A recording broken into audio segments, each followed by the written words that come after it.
What is going on, Cheat Code Sports Fantasy Football Podcast listeners? You got Dan, Kevin, Stevie P coming at you. What's going on, fellas? What's going on, fellas? What's going on, world? What is up, everybody? Happy Friday. It is Friday, right? It is Friday. losing track was, of the days into quarantine-ish time. I know, right? It was a hot Friday, too. Oh, man. my goodness. You ain't lying, dude. Dude, it was hot. We're here in Jersey, and the humidity is like through the roof. But yeah, so as we told you the other day, we're going to get into the Jets and Patriots and continue our, NFL team divisional breakdowns. So we're going to start it off with the Jets. Quarterback Sam Darnold. Sam Darnold right now is the 26th quarterback being drafted. Basically a guy who's, kind of he's not even being drafted except in 2 QB leagues. I think he's a guy with potential. He's one of those quarterbacks that could be that breakout guy this year just based on his talent, but the talent around him just needs to improve. Yeah, that's the issue. That's the big question mark is the wide receivers. And the more I'm just like reading about LeVeon, I mean, we'll get into obviously after him, but the more I'm reading about LeVeon, just like, is this dude just there to collect a paycheck? Does he care? I mean, he sat out a year and with Pittsburgh. I mean, when he's on the field and he wants to play, he's absolutely elite, but just scares me about, all the draft stock with LeVeon and around him. Yeah, I agree. I just think the wide receiver talent around him, LeVeon not being the LeVeon that we know and love, the offensive line being just, we saw that offensive line last year was one of the worst in the league, and I just don't think they did enough to get much better. I mean, obviously they go, they go tackle in the beginning, but I don't know. It just, to me, is not a team that, I'm too worried about. Yeah, I mean, we'll get into some of the other guys. As far as Darnold, yeah, I mean, it's hard to select Darnold right now. I think Darnold could be a good NFL quarterback this year, but stat-wise, I don't see him putting up major numbers. And, this could be one of those things where we're all wrong. Darnold could just hit the home run in year 3. But that he's kind of the wait and see for this year. Let's move on to LeVeon Bell. He is the 19th running back off the board. What's your feelings about LeVeon this year? The way the offensive line played last year, I just don't think they did enough to get, all of a sudden be one of the best offensive lines in football. But, we had Chris Harris on the other day, and he even was talking about it, how, last year you look at 2018, you look at the Rams offensive line, they're one of the best in football, and then the very next year they're probably, the top 3, worst 3 bottom team, when it comes in terms to offensive line. So, could they turn it around and become, a team that makes some holes for LeVeon? Sure. You know what I mean? I don't think it's out of the realm of possibility, but what we saw last year wasn't promising. Like, LeVeon Bell didn't have a run of over 20 yards all season long. He didn't have, really any big explosive plays that we're used to LeVeon having. I mean, we're used to seeing LeVeon Bell get into space and, be that shifty guy who holds on to his lineman's waist and kind of goes where he wants to. And that's just not what we saw last year. We saw a guy who, almost looked lost. You know what I mean? Like, when you're used to running behind a Pittsburgh Steelers offensive line that was so good, and then you get behind this offensive line that, just couldn't keep guys off them, it's a change of scenery, and it's just, makes his job so much harder. It just goes to show you, too, how good Pittsburgh's offensive line really is over the last, 5 to 10 years consistently. Because, I mean, LeVeon was, for a little bit there, almost a consensus number 1 pick, with his PPR play. And James Conner came out. We even said James Conner is not the most talented, but he's being drafted, close to an RB1 because of that offensive line. So, I mean, the offensive line scares me for LeVeon. I still like LeVeon as a RB2 in PPR for sure, because he is – I don't really see Frank Gore giving him much of a run for time, just spells here and there. Le'Veon's still going to be the guy. He's still going to be the workhorse. Obviously, third down backs because he is, absolutely amazing when it comes to catching the ball out of the backfield. We saw how many. There were games last year he was getting 15 targets consistently on a few games. So he's still going to get all that third down work. He's still going to get a ton of targets. It's just a matter of, is he going to get in the end zone? Because is the Jets offense going to be able to put him in that position? So many question marks. So, I mean, you said Le'Veon's like 19. Just for his name alone, I might have him a few pegs higher, because he does have huge upside. But he's definitely not cracking RB1 status for me. There's just too many other good guys. Yeah, I have him at 18. A lot of people's, issue with Le'Veon was last year he just had so many catches. It made him, a top 15 running back last year in PPR formats because he had so much receiving work. And there, the kind of, the question of, can he duplicate that? Well, I think he can, just because, he did it for the previous 2 years before the year he took off. He did it in Pittsburgh. Like, he was a guy that caught 90 passes in a year, or 85 passes and 75 passes in a year. Last year he caught 66. So it wasn't like last year was his best receiving year ever either. So I do think in PPR formats he's, well worth a third round pick, which is where he's basically being drafted because that receiving total is not going anywhere. Like Dan said, Frank Gore is not going to cut into the receiving work.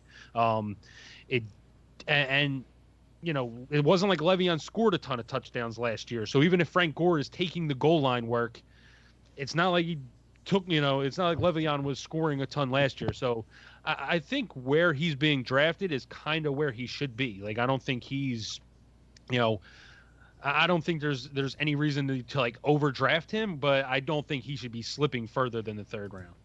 Yeah, I agree. And like we said, they go Becton in the first round this year, which I think when we all talked about the first round picks that they get, that of all the first round picks when we did that podcast, I think we all agreed that Becton was probably the maybe the best pass blocking, run blocking, tackle to come out of the draft. He's just a mauler. The dude is 6'7", huge. You know what I mean? He's just a huge dude. So, I'm not going to sit here and tell you that Le'Veon Bell is going to be a top 12 guy. You know what I mean? Because I don't see that, in his range of outcomes with just the way the team is built. But it's possible. You know what I mean? So where he's going, I think Kevin's right. I think that's where he should be. Yep. All right. So let's move on to Crowder, Jamison Crowder. Right now he's 47th off the board as a wide receiver. You guys know I've been kind of higher on Jamison Crowder this year, just because, I know that there was games last year that he was just getting peppered. For that first game last year, I think he had 17 targets. And we know Adam Gase and his affinity for the slot receiver. So, to me, Jamison Crowder, I mean, I only have him 6 spots higher. I have him at 47, but when you get into that 10th, 11th round and those double-digit rounds, he's a guy I like grabbing and taking a shot on because, in PPR, I think he's kind of like we talked about Cole Beasley last year. Remember, we were basically saying, and we talked about it on the last podcast. Cole Beasley was almost guaranteed for 10 PPR fantasy points every year because he was getting either 6 catches for 40 yards or 5 for 50 or something like that. I think Crowder's pretty much going to get that every week just because of the offense and it's kind of how they run. Yeah, he was 78 for 833, so 10.7 average last year. And that's kind of on par with his career. I mean, a little over 11 for his career. So he's definitely a guy that gets, in that 60 to 70 range of receptions, but he's never cracked 1,000 yards. He doesn't get a lot of touchdowns. So, I mean, in PPR, he's kind of like a Cole Beasley in PPR. If you can plug him in as a flex guy if you really need it, you can probably expect him to get I'm looking here. He's the guy 7 to 8 targets last year, or 78 catches. 6 to 8, with like 9 targets a game. So he's going to get work. He's just not going to get. You got to hope for that touchdown. So where he's at, in the 40s is pretty accurate, I would think. Yeah. I mean, he's in that wide receiver 4 territory that, with guys that, like we said, Cole Beasley, and I mean, guys like that are going to be, super safe, but, probably aren't going to win you too many weeks. And, he's a guy that, like, I like taking, especially if I have like an injury prone, like AJ Green on my team, or somebody that's super injury prone that I have to worry about. I like taking guys. Well, Jamison Crowder is not the, let's be honest, the pillar of health, but he's a guy that you can throw in there if you have some injuries to your team. So I definitely like taking Jamison Crowder later in the draft. Is a good strategy to use. All right. The other receiver that they just brought in this year, obviously last year we saw him come on at the end of the year at Tampa Bay, Rashard Perriman.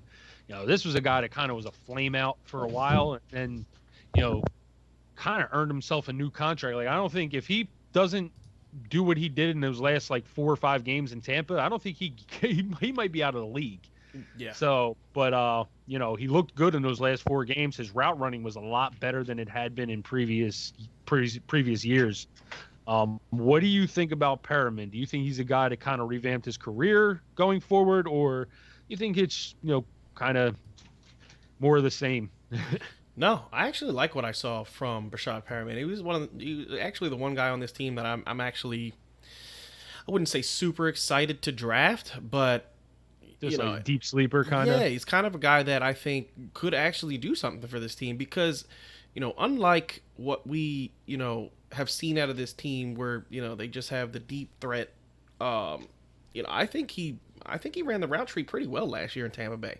I agree. Yeah, I thought he looked good. I mean, he was used in the red zone. He was used. There was a couple of games where you watched Rashard Perriman play, much better than I think anybody would have anticipated, and he looked pretty good. So, Sam Darnold is an accurate quarterback. He's a guy that he can throw the deep ball too. I mean, we've seen that in numerous games. So, I actually like Perriman this year. I think if I can get him, as a wide receiver 4, and he ends up, what is he going, like mid 40s? He's going 59. 59. He's I was going to say 50. You can get him at the end of the draft. Yeah. See, and if he goes and becomes the number 1 guy there, I know they have Denzel Mims, and we'll get to him, but if he becomes the number 1 guy there and he sees, let's say, 100 targets this year, I don't think it's out of the realm of possibility that he outperforms what most people are obviously thinking about him. I mean, drafted him in 59. Yeah, that's where I'm at on him. I think that he's going to be a big part of Sam Darnold's success and how they moving forward, how they connect. But I think overall, I mean, out of these 3 guys, obviously Mims being a rookie, we don't know what we're going to get out of him yet. I think he's going to be the wild card, and he could. I love the value at 59. That's awesome. And I think that he definitely has the potential to come out and be the number 1 receiver for them this year. I mean, we just talked about Crowder, and I'm not super high on Crowder. I think that he's going to get a lot of targets, but I think that, Perriman might be the guy that has those. I don't see those big games coming from Crowder, but I can see him from Perriman. Steve, right off the top of your head, do you know what round Robbie Anderson was drafted? Not for fantasy, just as a player. Oh, I think it was later. I want to say 4th or 5th round. I could look it up real quick. So being drafted, Robbie Anderson is 4th, 5th round talent. You're saying, Rashard Perriman was a 1st round pick 5 years ago. It wasn't even that long ago. It seems like ages ago, just because, he's bounced around a little bit. But this is a guy that had a 1st round talent, a few years back, and last year, everybody was taking Robbie Anderson in like the 7th round, 6th round. Like, he was a guy that just, he was a breakout candidate. He had those big games. That's why he had those like 3 really huge games where he was catching a deep ball a game, a 60, 70 yarder, and people were just going. Undrafted. I was never high on the undrafted out of Temple. Yeah. I was never high on the Robbie Anderson train over with everyone else. Well, my thing is like, last year this guy Robbie Anderson was a breakout candidate going in the 6th and 7th round, And now you put, a guy who coming into the league was more talented, obviously. I mean, Robbie Anderson's not getting drafted. Brashard Perriman's going into the first round. And if he just takes that role that Robbie Anderson had last year, remember, Robbie Anderson at the end of the year, first off, the beginning of the year was that the Jets, we talked about their schedule, was incredibly tough last year. And it didn't help that Sam Darnold got mono and was out for 3-4 weeks. If you look at Robbie Anderson's numbers at the end of the year, they were very good. And if Rashard Perriman comes in and fills, kind of does what Robbie Anderson was doing at the end of last year, I mean, him going at 59 is just, I mean, that's a steal. Because Robbie Anderson at the end of last year, if you look at the last 4 weeks, he was very good. He was scoring like every week. Yep. So let's go on to the tight end. I wanted to hit up Mims real quick, if you guys are cool with that. Go ahead. I mean, so Denzel Mims is the wild card for me, only because I really liked Mims. You know what I mean? Coming out of Baylor, just 6'3", 215 pounds. I mean, the kid jumps out of the gym. I really like this kid. So, I know you guys were saying that you would have liked to see him go to the Eagles. I would have liked to see him go to the Bills. You know what I mean? Like, this is a player that I like. I mean, over Jalen Hurts, dude. Like, yes, I wanted to see Denzel. Yeah. I mean, truthfully, what my objective with the second round pick was, and I would have much rather them traded that pick when CeeDee Lamb was dropping and just go get CeeDee Lamb. But yes, when they went into the second round and took Jalen Hurts and Denzel Mims was like the next pick, yes, it was not my favorite moment in Eagles history. I hear that. So, for me, I think, I like what I saw out of Denzel in college, and I think that if Sam Darnold can get a rapport with him, two young guys, you know what I mean? If he can get a rapport with him, in minicamp and we start hearing things, he's definitely going to be a guy I take like at the end of the draft just to see, because I mean, and especially because there is no number one on this team. Even we're talking about Perriman, and you know what I mean, we don't know what the chemistry between Perriman and Darnold's going to be. It could just be that Denzel Mims in preseason and training camp is the guy they decide, like, hey, listen, we don't have a number one. You're going to be the number one this year. And he sees 100 targets. I mean, 120 targets. Like, we don't know. So, keep your ears open to what's going on with Denzel Mims and what's going on with the number one wide receiver position on this team. Because I think Denzel Mims is a super talented kid, and I'd like to see him get a shot. I think he could perform. So, make sure you're paying attention to that. Yeah, when we're breaking down these, we're basically going off, guys being drafted. Mims isn't getting drafted in a lot of the mock drafts that are being done right now, so that's why I did not bring him up. Obviously, like when we're doing these things, we're mostly dealing with redraft. We're not really dealing with dynasty. Denzel Mims is, probably one of the better dynasty picks that you're going to get in the second round. Like you said, he could be a number one wide receiver this year, and you get him in the second round, like AJ Brown last year. Mm-hmm. So, yeah, Denzel Mims is definitely a guy to pay attention to. Another guy I think paying attention to is their tight end, Chris Herndon, because this was a guy last year that everybody thought was going to break out. And I can't remember what happened first. Did he get hurt first, or did he get suspended? He was suspended, and then he got hurt. And then came back and got hurt. Yeah. So, he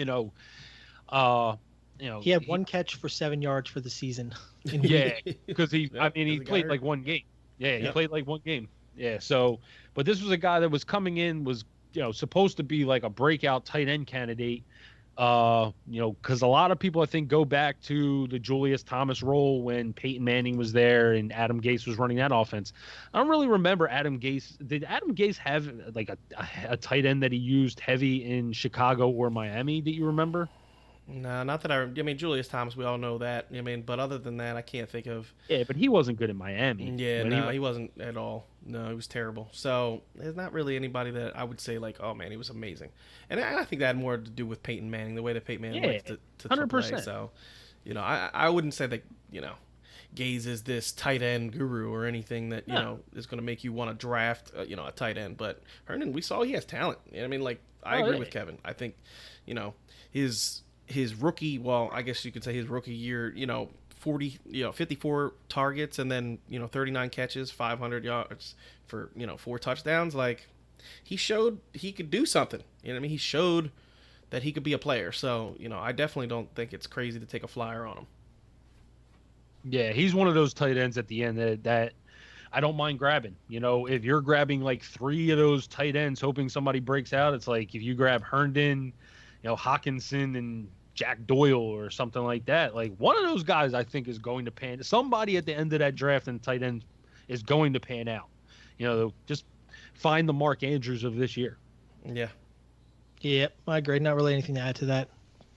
All right. So Jets defense and kicker, anything? No. No. Just making sure. I'm going to pass. Oh, the one thing real quick with the tight end, Ryan Griffin did play okay towards the end of the season with Sam Darnold. You looked at his stat line. I know a lot of people probably saw 30. I think he had 30. Let me see here. I don't want to misquote it. He had 34 catches, 5 touchdowns. You remember he had a 2 touchdown game like towards the end of the season. So that might be a tight end battle, but I think Chris Herndon is definitely the better player. So he's the guy that I would definitely look at. All right. So we will now move on to the Patriots. Oh boy. Let's Jarrett Stidham at quarterback. Should we talk about Brian Hoyer first, maybe? Should we talk about them possibly is Belichick just outsmarting everybody? Yeah, I don't know, man. He's the only one left now, but I don't know, man. See. The problem is we're just so used to seeing Tom Brady with the Patriots. Yeah. Like I can't even imagine Cam going to the Patriots and and I know Bill Belichick's one of the greatest coaches ever, and I know he'll scheme it to whatever quarterback is there. But honestly, just looking at the past almost 20 years of Tom Brady, I just don't see them bringing in, okay, so nah. They would have to change their offense. Yeah, they would have to change the whole offense. Stidham was there. Hoyer has been there. Like, they don't have to teach these guys anything. They kind of know what they are. And if we're being honest, are the Patriots really in, win now mode? Are they in, they can win the Super Bowl this year? I think if Bill Belichick is being honest with himself, he knows this team is not going to win a Super Bowl this year. So, I just ride it out with these guys and then go see what you get in the draft. You know what I mean? That's what I would do this year. But so either one of these guys, I don't know. Whoever gets the quarterback thing here, I don't want a Patriots quarterback. No, and honestly, I think Bill Belichick is just maybe hoping to catch lightning in a bottle with Stidham. Because we've seen how successful. Teams can be if they have a, rookie or first contract, quarterback that is good. You get a guy on a rookie deal for 4 or 5 years, and you basically just, you can do whatever you want to the rest of your team. You can beef up the defense. You can add a ton of talent around the outside. Like you're going to see it with Cincinnati with Burrow. You've seen it with, other players on other teams. I'm trying to think of some of the younger quarterbacks. You'll see it with Kyler Murray, with DeAndre Hopkins now. That's part of the reason they got rid of Hopkins, because he won a new contract. Well, Kyler's on a rookie deal. Go ahead, get DeAndre and beef up that his receiving core. So, I don't know if he's just hoping to catch lightning in a bottle and then this team tanks out and maybe he gets Lawrence or Fields next year. But, for fantasy purposes, Stidham is irrelevant. Yeah. Except in 2 quarterback leagues. He's still relevant. Yeah, he's still quarterback. Yeah, definitely going to be a guy that's drafted. And this is the thing, we haven't seen it, and we said this earlier when we were talking about Stidham a couple of weeks ago. We happened to bring him up. We just haven't seen enough of the kid, in behind this team to know. Last time we saw him, he threw 5 passes. The last one he threw was an interception, and Tom Brady came back in the game. They were killing, so I don't know what the hell this kid is. I just know that the Patriots don't have enough firepower for me to go, I'm going to draft Jarrett Stidham and see what happens. Yeah.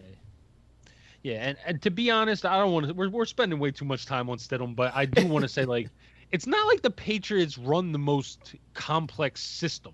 Yeah. It's just a bunch of short passes, mediocre routes at best. They don't really take a ton of shots.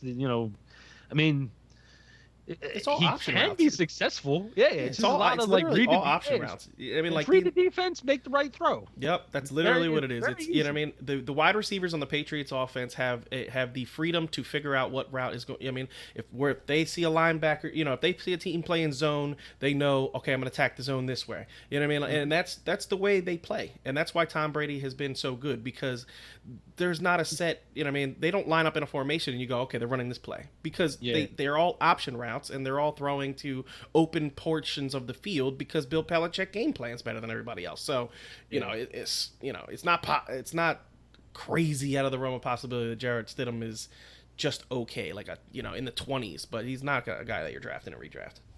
No. All right, so Sony Michel, running back. Right now, he's the 31st running back off the board.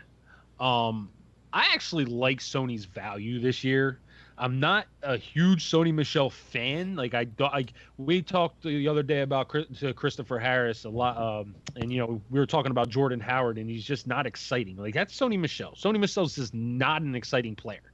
However, I feel like his touches, I think his usage this year is just going to be through the roof. I think they're going to pound the ball as much as possible if Stidham is back there. And if that's the case, Sony Michel, a guy going in like the 7th, 8th round right now in mock drafts, this is a guy that can get 200 touches. And if that's the case, he's going to far exceed that draft, that draft spot. Yeah, I definitely agree with that. We saw Sony last year, and honestly, when we were talking to Chris the other day about Le'Veon Bell, about Todd Gurley, and we were bringing up the knee issues, I saw more of knee issues with Sony than I saw with Todd Gurley last year. You know what I mean? Yeah, you were saying that last year. Yeah, and he just looks like a slower player. When you watched him in college, and I know we all watched him in college because we talked about him last year. He was lightning. Like, my man would hit a hole and, he was skating. He was out. But that's not what we saw last year. We saw a lot of, and I don't know if it's indecisiveness or what, but there were some runs where I saw Sony running and he just looked, I don't know, like he was questioning what he should do. And, to me, that's not something a healthy player does. You know what I mean? Like, when we saw Todd Gurley last year, he hit a hole. He didn't have many holes, but when he saw one, he hit it. Sony kind of was dancing a little bit more than I'm used to seeing out of Sony. So, after, let's say, a full season of watching Sony, maybe he comes back a little bit more healthy this year and plays much better. I don't know, but I do know he's going to get the opportunity because they need him. Yeah.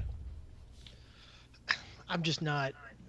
I wasn't real high on him last year. I'm not going to be real high on him this year. It's just because I in that spot of running back where he's going to be drafted, I want a guy that's going to be a little more up and down rather than so touchdown dependent. I'm just I know they're going to use him this year if their passing game is lacking. They're probably going to keep. Bill Belichick doesn't really. He's just kind of a robot. He doesn't really change his system up too much, so he's going to work. Stick with what he knows and what has worked for him. But there's other guys that I like around him. So for me, I just don't think he finishes out, real high. All right, yeah. So let's play a quick name. Quick. Sony Michel. I don't want to say name game because I know other people. Would you rather? Yeah, would you rather? That's it. Would you rather? All right. So Sony Michel or Darius Geis? They're like really, really close for me. Yeah, I would rather have Geis though. I don't like either offense, but I would probably go Geis too. Yeah. I see, and this is like, I think this depends on how you've drafted, because I think if you're looking for a home run, you're going to go with Geis. But if you need a little more stability, if you went running back, I think you just go Sony, because that if something happens to one of your starters, you can plug in Sony and it's going to be consistent. Whereas if you started off receiver heavy and you are looking for potential home run guy that, can, my receivers are studs. If I get one running back that can just, outplay his draft stock, like I'm in there. And Darius Geis is probably that guy over Sony because, Sony kind of is what he is. I feel like. Go ahead. Yeah, no, I agree with that. I mean, if you're looking at the two players, I think it's definitely, you know, it's Sony if you're going safe. But for me, in that portion of the draft, I want the home run. So I'm gonna go Geis, and that's why I choose Darius. But let's even say this: like, what about his own teammate? James White. I mean, obviously PPR makes things a little different. And if you're talking standard, it's just Sony Michel all the way. But yeah, for me, I'd rather. I mean, if I'm being honest, I'd rather have James White. I just in a PPR especially. You know what I mean? If we're talking standard, it's obviously Sony. It's not close. But if we're talking PPR, to me, it's not close the other way. I just think that James White is going to be used a whole lot more on a team that's going to need to score points. You know what I mean? Like, if this team has trouble moving the ball the way, they did a little bit last year, even with Tom Brady, then James White is going to get used a lot because this defense can't be on the field for 60% of the time, which is definitely a possibility. It's a possibility with the way this offense played last year, going into this year with a brand new quarterback. I mean, it's possible that this offense is just not good. And Sony Michel is, used somewhat, but James White, he has the passing down work. And, if this team is coming from behind a lot in games, which we can't say 100% sure of, but, I would bet that they're probably going to be coming from behind more than they were last year. And so, to me, Sony is not the guy you want in that situation. James White is the guy you want. Yeah, I think we did that last year too. The same exact question. Yeah, we were all in the same boat saying, it's so black and white. There's no discrepancy with that one. It really is like, it is just two completely different atmospheres where you have Sony Michel in standard and you have James White in PPR, and that's pretty much. I mean, there's no even debate to reverse those two. All right, two more quick names: Marlon Mack and Ronald Jones, or Sony. Marlon Mack would have been a no-brainer. Yeah. I mean, before Marlon Mack might have been like a. Do you mean Jonathan Taylor? Yeah. You got to throw Jonathan Taylor in it now. See, I still think that they are going to use Marlon as the 1A. Yeah. You know what I mean? Just because he's on his last year, they can kind of ease, Jonathan into the lineup. They don't have to rush him in. So I do like Mac. But the one thing that worries me about Mac is how many touchdowns he scored last year, and I do think Jonathan Taylor is just a big dude that's going to get used near the goal line, and that could hurt Mac's totals. So I will go Sony there, but I think that one's like really close. Yeah, I'm going to go Sony just because I think Jonathan Taylor takes that job. I mean, you can call it 1A, 1B, but I just think that one's just too tight. I think if that could be a committee, of all committees with that one, with those two. That's exactly how I feel about that system. Like, I mean, if you remember, I know we bring this up a lot, but the Philadelphia Eagles Super Bowl year was just the biggest committee year ever. It was Ajayi, LeGarrette Blount. They had Sproles. They had Clement in the Super Bowl run. And all three of those guys got time. And that's what I think is going to happen. Like, you're going to see Mack. You're going to see Taylor. You're going to see Nyheim Hines out there. Like, Frank Reich even said, you might see Nyheim Hines catch 10 balls in a game. Like, it's possible. We've seen with Phillip Rivers and Austin Eckler, we see how much, a third down running back, can. It's just going to be ridiculous to decide which one of these running backs is going to start. You're going to want to start for fantasy. But so, yeah, I would go Sony Michel because I think he's going to be a little more consistent. And Ronald Jones. So I hope they sign Devontae Freeman. I don't want Freeman in Philly. I want Freeman in Tampa Bay. I hear that. That to me would just eliminate Ronald Jones. But at this point, what we know at this point in the season, I would rather have Ronald Jones only because I just think the offense is going. Yeah, I just think the offense is going to be better. And Ronald Jones, he did show last year that he can run the ball. I mean, he had a couple of games where he looked good. They didn't give him the ball. I think the coaching regime just, I don't know. I don't know if they're completely sold on him. So I would not be surprised if Freeman goes there. Yep. All right, so let's talk about James White. I mean, I don't think we need to elaborate too much more than what we just did. I mean, he's more PPR. You're not really excited about getting him in standard, but in PPR leagues, right now he's the 40th running back behind, 9 spots behind Sony Michel, which we all completely say we disagreed with. So, I don't know if they meet somewhere in the middle. I don't know if White is jumps up in the 20s in PPR, but I just if you're in PPR, I don't think you can go wrong with James White as a third running back or fourth running back on your team. Yeah, I mean, if you just look at his numbers, like the dude is like just Listen, really, really consistent when it comes to catches and his touchdowns blew up in 2019 or 18, but he's just and super. that was because nobody they didn't have everybody got hurt. Yeah, Sony Michel was hurt. Rex Burkhead was hurt. Like they were literally with James White and Brandon Bolden, yep, and that was their two running backs. So it was like James White was the running back and he was the running back. yeah, So like that last year, going into last year, like everybody had James White as like this huge pick because like he was like a fifth or fourth round pick last year because his year before was so high, but people just didn't they didn't even look at it like those guys were hurt. And when Sony Michel came back in for their playoff run, James White's numbers went down. yeah. Well, And if you're the looking, numbers aside, oh no, go ahead. no, the numbers aside for James White, I mean, you can look at a stat sheet and see that this guy gets peppered with targets and he has a ton of catches. But when you watch him play, I mean, I don't know if it's more James White or more Tom Brady timing or a combination of just both. But this guy, when you watch him play, he is one of the best running backs I have ever seen. Like he gets in, he just makes linebackers, safeties just look silly. He's just always it's unbelievable how good he is of a route runner. I mean, he's almost a receiver at a running back position, and which is why he doesn't get it. He actually, I think he got a little more rushing work last year than I've seen him in previous years, but he's just such an incredible route runner. And I don't think the quarterback change is going to hurt him all that much because if he can just get on the same page with Stinson or whoever's going to be the guy there, he's just so good at his routes that he is going to be relevant in PPR. Yeah, and I know a lot of people were, in 2018 were like, oh man, he scored so many touchdowns, but really his touchdowns his rushing touchdowns went up.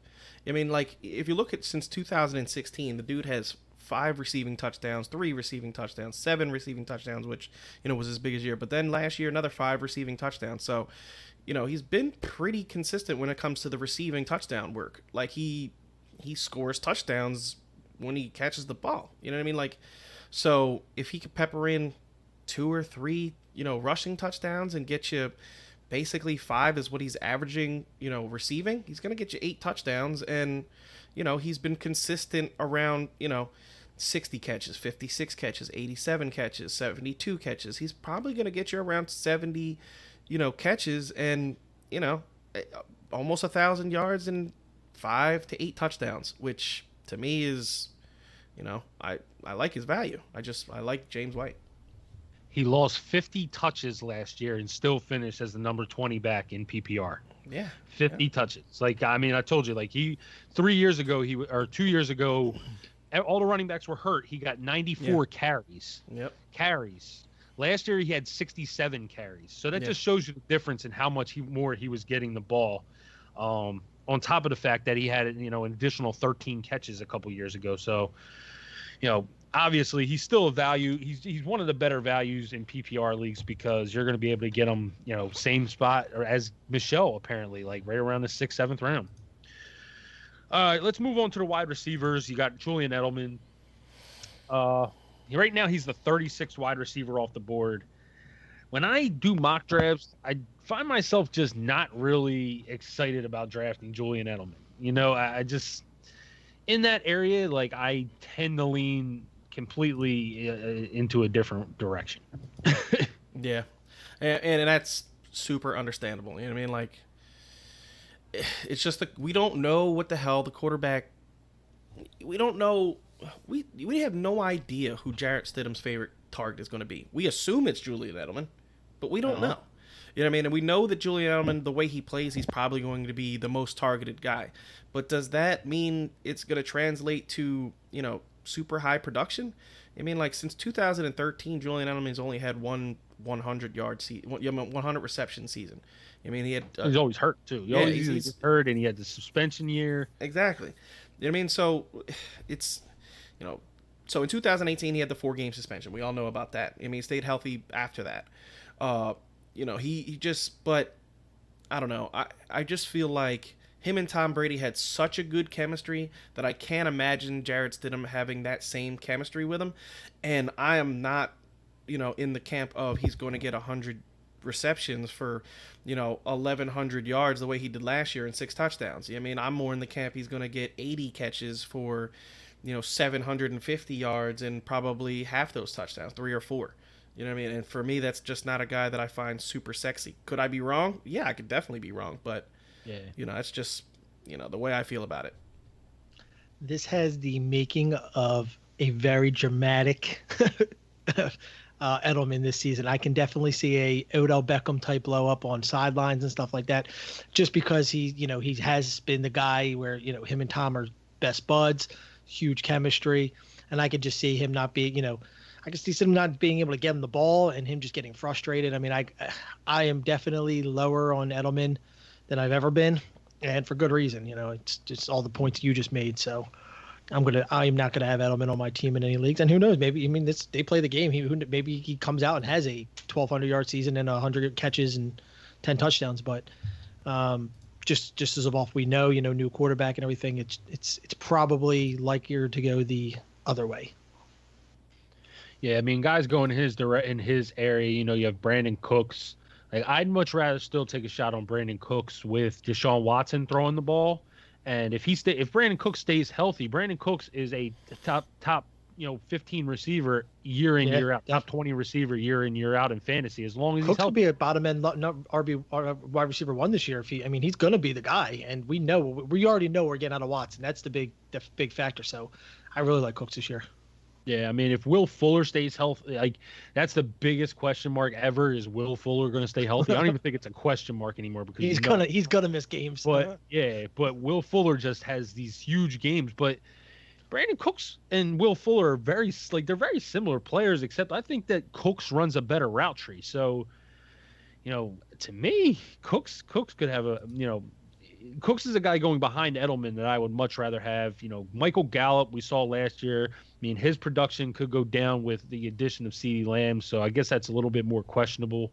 But, Edelman's just usually a guy that I wind up staying away from. If he's the top receiver on the board there and I'm looking around and I don't like what I see, I probably go into the running back spot and maybe see if I can get a running back going in that area that gives me a little bit more upside than what I fear Edelman's going to give me. Yep. N'Keal Harry is the 63rd wide receiver off the board. I want you to talk, Steve, because I know this was your guy last year. He was your favorite receiver in the draft. Yep. He obviously was hurt, so missed a big portion of the season. I wanted to know from you what you expect in a bounce back. So I actually, of all the Patriots wide receivers that, are on this team, he's probably the only one that I'm going to be drafting. And it's because I can get him super late, and there's almost zero risk in my eyes with him. Because, like I said, out of college, the dude wins jump balls. I mean, he only had 25 targets last year, 20-something targets last year. He had 12 catches. 2 of those catches were for touchdowns. You know what I mean? So it's not like this guy had super work. But I think Bill Belichick saw something in this kid. He took him in the first round, and I think he's going to use him. I think that Jarrett Stidham and him are, if Jared wants this job to be a long-term thing, you know what I mean? He's going to need to show that he can throw the ball. And I think N'Keal Harry has the probably best shot of all the guys to actually be something that no one expects. You know what I mean? I think with Julian Edelman, everybody kind of expects, close to 1,000 yards and 80 catches.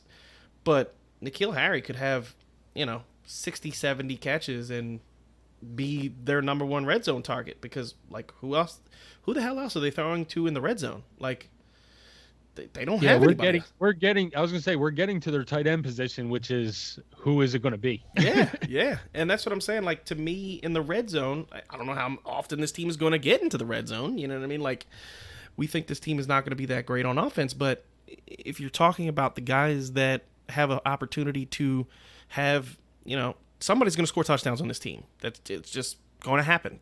It's going to happen, and I think N'Keal Harry is my favorite guy to be that guy who scores touchdowns on this team. So, I'm definitely going to be taking him in a lot of drafts because I like the way what I saw coming out of college, and I think he still flashes that ability. And I'm gonna have a lot of N'Keal Harry this year. All right, that gets us to our tight end. I mean, they have none. I mean, I know they've drafted a couple. I think they drafted like 2 or 3. They have who was it? Devin Asiasi. Asiasi. They got they got Ryan Izzo. They got Matt Lacoste. They got it's an array of names that you don't know. Yeah, so you're not drafting any of them, and Gostowski this year. Oh, that's right. They cut Gostowski. Yes, they did. Who did they pick up? Did they pick up a kicker? Jake Bailey. Yeah, they had Jake Bailey as their punter. Oh, that's right. They drafted it. They drafted Justin. I can't say his last name. It's like the kid with Wasser. Everybody went crazy. Yeah, Wasser or some crazy. Justin Wasser. Nobody's drafting that guy. No. With this offense and that weather, you're not drafting him. No, I can't do it. All right, the defense. I think the Patriots' defense this year is extremely overdrafted. Yes. I think that expecting them to do what they did last year. I mean, right now they are number 5, but I don't think they were that good last year. I mean, at the end of the year, they tailed off. They had no competition early in the year. The Patriots' schedule to start the year off was like walking down the street. Like, that's how easy it was. It was nothing hard about the schedule, and that's why they were so good. And this year their offense is clearly going to be worse than it was last year, and when that's the case, you're going to be on the field more. I just like the Patriots defense will never be one that I draft this year. I think they're going to extremely underperform their draft stock. Yeah, I mean, if you're talking about a team that probably the most likely team to fall out of the top 5, of the defenses last year. You had the Pittsburgh Steelers, you had the Ravens, you had the Bills, you had those types of teams. And the one team, the glaring team to me, is the Patriots, just because we saw it a couple years ago, with the Jaguars. The Jaguars were far and away the best defense. You had to get the Jaguars. They were going to be amazing because how great they were the year before. And what happened? People drafted them in their 8th round and they shit the bed. And, a couple years before that, you had the Chicago Bears. Oh, you had to get the Chicago Bears. They were the greatest defense in sliced bread. They were scoring touchdowns crazy. And guess what happened? It was last year. Yep, they did nothing. It's a recurring theme of teams that score a lot of touchdowns and give you a lot of fantasy points, and then the very next year when those touchdowns go away, you're sitting there going, what happened? Like, what happened to this team? Go ahead. I'm going to be on the opposite end of this, and I'm actually going to be I'm going to be high on the Patriots for the simple fact that I think that they just have too many. They did let up. They tailed off last year for sure. They started letting up more yards. They started letting up more points. Teams were playing, but they're playing better competition. But I think that the offense this year is not going to be nearly as relevant, and they still have playmakers on that defense. And even though they may let up, 24 points, where they had a streak last year, which was just silly, where they had like 4 games in a row of not letting up any touchdowns. I mean, that's not going to happen. But I think even if they're letting up in the 20 to 24 range, they're just going to still be relevant because of the amount of turnovers they're going to get, because of, they're going to still, I think they're still going to get some touchdowns. So I still think that they have that possibility of being right there at number 4, number 5. Yeah, for me, it's just not going to be a team that I'm drafting. I just, they're going to go, way before I'm a 15 round defense guy. Well, yeah. Yeah, but even if you're in a draft of you know, I guess you could say experienced fantasy players where everybody just decides to take their defense in the last round. Like the Patriots are going to be one of the first defenses, off the board, and yeah, they're just not going to be the one that I take. If I I'm have, definitely not reaching on them. I just think that they're going to have a good season overall, fantasy wise. Yeah. I'm with you guys. We've been doing this for 20 years. We don't. If you listen to us guys, all our listeners out there, if you're new, just take the advice that do not reach on defenses in 6, 7, 8. I don't know who's going to 6 round, but like 7, 8. You can wait until you get to the double-digit rounds, and the point differential that you're getting in a top-tier defense, unless it's going to be the Bears where they put up 8 touchdowns, which doesn't happen often in seasons, but the difference you're going to get in number 4 ranked defense and number 10 ranked defense, you could have so many better players at that spot that are gonna more than make up that difference of your pick. Definitely, and that's the thing. Like, what made this defense so good last year is they had Stephon Gilmore, Jonathan Jones, and Jason McCourty. Like, those 3 cornerbacks played really, really well. And I was gonna say Stephon Gilmore had like the year of his life. Yeah, I mean, literally. Yep. And he was awesome, and I'll give him that all day. And then you have Devin McCourty. Devin McCourty in the safety position, which it's a nice thing to have. But then Patrick Chung is a complete liability. And then they lost some pieces. You got to remember they lost Kyle Van Noy, and they lost pieces. They lost Danny Shelton. Me and Kev were just saying it. They lost Danny Shelton. They lost some pieces on this defense, and I just don't think, I don't think that the Patriots defense of 2019 is going to be the same defense in 2020. All right. So that's the longest we've ever talked about a defense for. Yeah, might be. I don't know. There was some rants about the San Francisco defense last year. Yeah. Somebody on our podcast. I don't know which one, but but all right, guys, that wraps up tonight's podcast. We will be back on Monday. What division you guys want to jump to next? Should we jump to the NFC? Yeah, let's go NFC South. Yeah, let's do that. Let's talk about some Falcons. So it'll be the Bucks and the Falcons. Yeah. Bucks and Falcons. Yeah, Bucks Falcons. Tom Brady talk. Gonna be a fun podcast on Monday. I'm excited for that one. That's some good fantasy talk right there. All right, guys. Until then, peace out. Peace.